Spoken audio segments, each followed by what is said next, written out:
National highway की, जो कि हमारे क्षेत्र से यहाँ से निकल रहा है, उसमें कई किसानों के मकान और खेत दोनों जा रहे हैं। और जो मुआवजा किसान भाइयों को दिया जा रहा है और मकान मालिकों को दिया जा रहा है, उससे इस क्षेत्र का किसान और मकान मालिक दोनों संतुष्ट नहीं है, क्योंकि किसानों की मांग है और आम नागरिकों की मांग है कि किसान को 4 गुना मुआवजा दिया जाना चाहिए।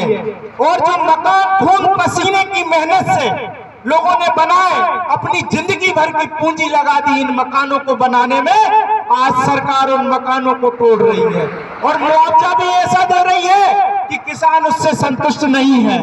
तो ये नाकामी हमारे केंद्रीय मंत्री मामा जी की सबसे बड़ी नाकामी है कि आप लोगों को उचित मुआवजा नहीं मिल रहा है।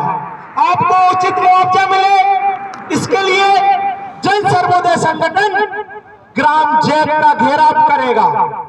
आप सभी ग्रामवासियों से और जिनके खेत और मकान हाईवे में जा रहे हैं, उनसे हम निवेदन करते हैं कि आप कब तक मौन रहोगे? अपने हक के लिए एक बार तो लड़ना पड़ेगा और आप सभी हमारे साथ आइए, हम मिलकर घेराव करेंगे और मामा जी से पूछेंगे कि क्षेत्र की जनता को 4 गुना मुआवजा क्यों नहीं मिल रहा। अब बात आती है क्षेत्र की शिक्षा व्यवस्था की। ये नेता चाहते ही नहीं कि आपके बेटे पढ़ लिख के डॉक्टर बने, आपके बेटे पढ़ लिख के इंजीनियर बने, आपका बेटा पढ़ लिख के कलेक्टर बने।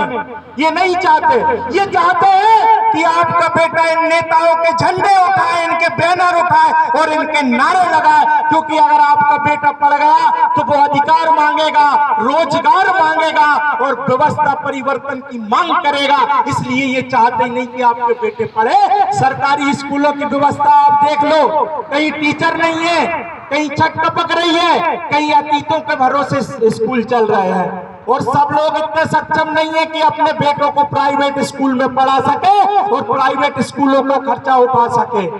और आज आप देखो, आज से 15 साल पहले आप ईमानदारी से बताना, दारू कितनी 3 जगह मिलती थी, बकरा कलारी, डोरी कलारी और शाहगंज कलारी। लेकिन आज गांव-गांव दारू बिक रही है। मामा जी के सरकार में गांव-गांव दारू बिक रही है। आप किसी भी गांव चले जाओ, हर दुकान पे आपको दारू मिल जाएगी।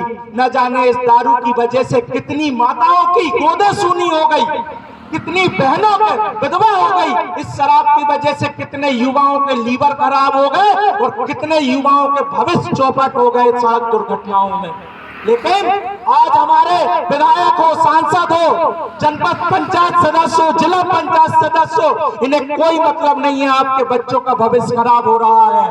तो मेरा आप लोगों से ये निवेदन है कि जन सर्वोदय संगठन आप लोगों की समस्याओं को उठाने का काम कर रहा है।